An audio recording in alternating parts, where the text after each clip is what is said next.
Chennai Chepauk stadium వేదికగా జరిగిన CSK versus MI మ్యాచ్లో సీఎస్కే అయితే 4 వికెట్లతోని ఎంఐతోనైతే గెలిచింది.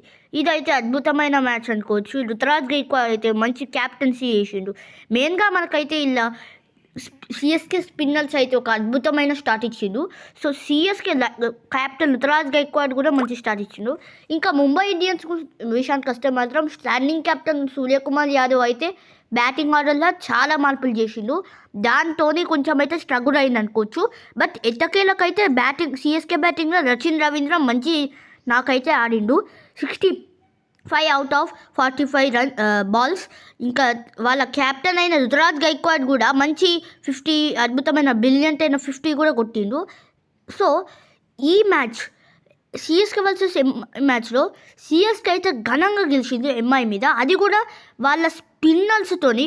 సో దీంట్లో అడ్వాంటేజెస్ డిసడ్వాంటేజెస్ చూస్తే మాత్రం ముందుగా ఎంఐ బౌలర్స్ చాలా మంచి కాంట్రిబ్యూషన్ చేసిండు. మళ్ళీ ఇంకోటి ఏంటంటే మహేష్ పటిరానాను టీంకి అయితే తీసుకోలే. ఇదైతే కొంచెం సర్ప్రైజింగ్ అనుకోవచ్చు.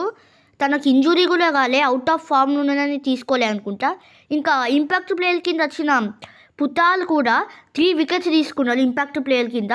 సో ఎంఐకి అయితే మంచి స్టార్ట్ రాలే. ఖాళీద్ అహ్మద్ అయితే రోహిత్ శర్మ మరొకసారి అయితే డిస్పసల్ చేసిండు డక్ అవుట్ ఫస్ట్ ఓవర్లోనే. సో కొంచెం అయితే రోహిత్ శర్మ స్ట్రగుల్ అయిండు. సో ఇంకా ఖాళీద్ అహ్మద్ అయితే 2 వికెట్స్ అయితే తీసుకున్నాను, మంచి కాంట్రిబ్యూషన్ చూపించిండు ఖాళీద్ అహ్మద్ అయితే. రోహిత్ శర్మని ఇంపార్టెంట్ వికెట్స్ తీసుకున్నారు రోహిత్ శర్మని కానీ ఇంకా థర్డ్ ప్లేస్లో సూర్యకుమార్ యాదవ్ అయితే వచ్చిండు తిలక్ వర్మ బదులు.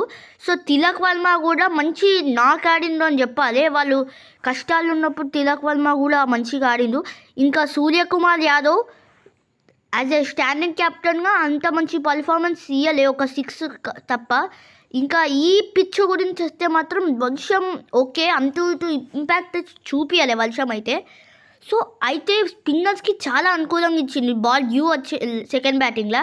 ఇంకా ధోని బిహైండ్ స్టంప్స్లా సూర్యకుమార్ యాదవ్ వికెట్ అయితే తీసిండు నూల్ హ్యామర్ చేసిన బాల్కి. ఇట్స్ రియాక్షన్ టైం చూడండి, 12 సెకండ్స్, 0.12 సెకండ్స్లోనే తనైతే తీసేసిండు స్టంప్స్.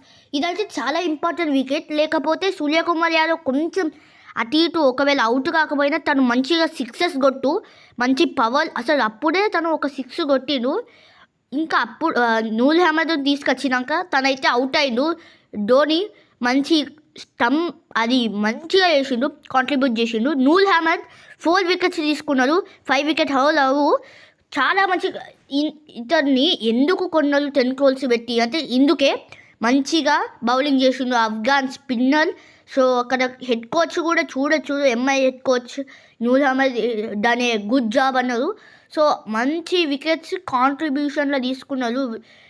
మెయిన్గా తినైతే డెప్త్ ఓవర్స్లో అయితే ఎక్కువ తీసుకోలే, కానీ మిడిల్ ఓవర్స్లో అయితే మంచిగా వచ్చి మంచి రన్స్ ఆపిండు. యాజ్ వెల్ యాజ్ వికెట్స్ కూడా తీసుకున్నారు, 4 వికెట్స్, అది కూడా ఇంపార్టెంట్ వికెట్స్ తీసుకున్నారు.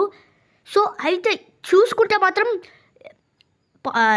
13th ఓవర్లో 2 వికెట్స్ పడ్డాయి, 3 సింగిల్స్, ఒక్క డాట్ బాల్, 3 వికెట్స్ పడ్డాయి. అసలు అంత మంచి కాంట్రిబ్యూషన్. ఇంకా దీపక్ చహల్ బౌలింగే కాకుండా బ్యాటింగ్ కూడా తన ఆపోజిట్ టీం, తను లాస్ట్ ఇయర్ ఆడే టీంకి ఆడిండు 5 years నుంచి. అది బౌలర్లు ఏం చేస్తారు అనుకుంటే బౌలర్లే 3 sixes, 2 sixes కొట్టిండు. మంచి కాంట్రిబ్యూషన్ అయితే చూపించిండు దీపక్ చహల్ కూడా.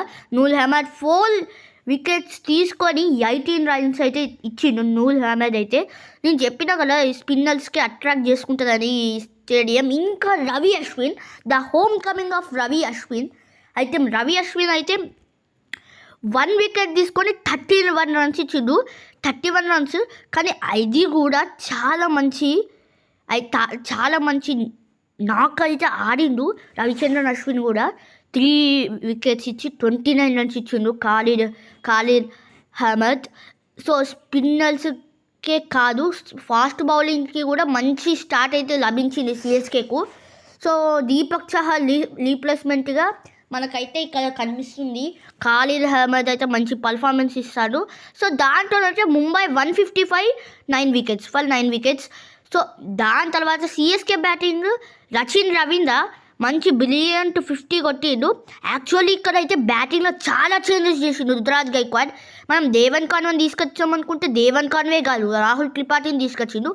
ఓకే, ఇంపాక్ట్ ప్లేయర్ కింద ఓకే, కానీ ఓపెనింగ్లా రుతురాజ్ గైక్వాడ్ రాకుండా రచిన్ రవీంద్రను రాహుల్ త్రిపాఠిని అయితే ఓపెనింగ్ పేర్లు అయితే పెట్టిరు. ఇదైతే కొంచెం అటు ఇటు అయింది. నాకు ఎందుకు అవసరమా రాహుల్ త్రిపాఠి మిడిల్ ఆర్డర్ బ్యాట్స్మెన్ని ఓపెనింగ్?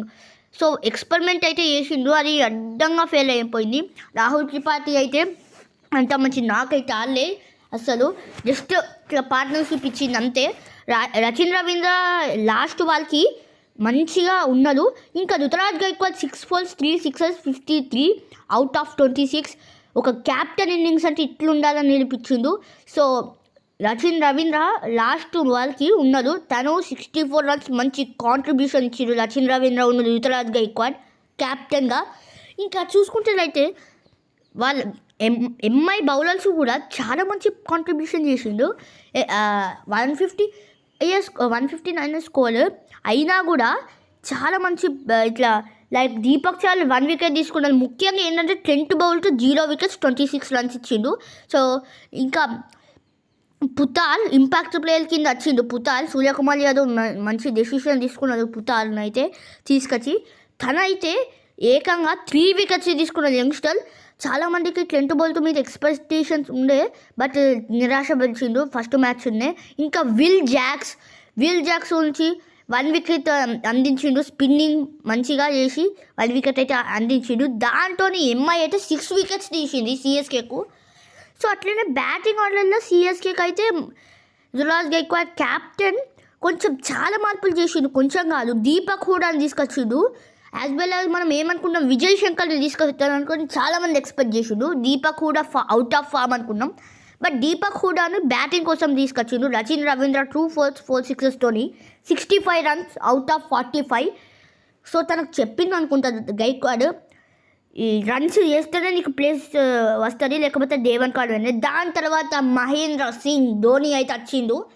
సో తను అయితే అవుట్ కాలే, not out, 0 balls 2 balls face చేసిండు, బట్ 0 runs. ఎందుకంటే రచిన్ రవీంద్రకు స్ట్రైక్ ఇచ్చిండు. అప్పుడు కూడా విరాట్ కోహ్లీకి T20 వరల్డ్ కప్లో స్ట్రైక్ ఇచ్చిండు ఫినిష్ చేయాలని.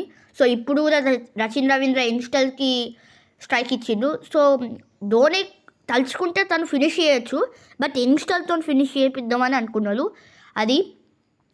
సో ఇంకా ముంబై ఇండియన్స్కి అయితే ఇది ఇంపాక్ట్ క్రియేట్ చేస్తుందా అంటే అఫ్కోర్స్ క్రియేట్ చేస్తుంది. దీపక్ చహర్ 10 bowls కన్నా మంచి ప్లేయర్ అంటే ఈక్వల్గా ఉంటుంది ఇద్దరు. దీపక్ చహర్ మీద ఎక్స్పెక్టేషన్స్ అంటే మామూలుగానే ఉన్నాయి, బట్ తను 1 wicket తీసుకున్నాడు.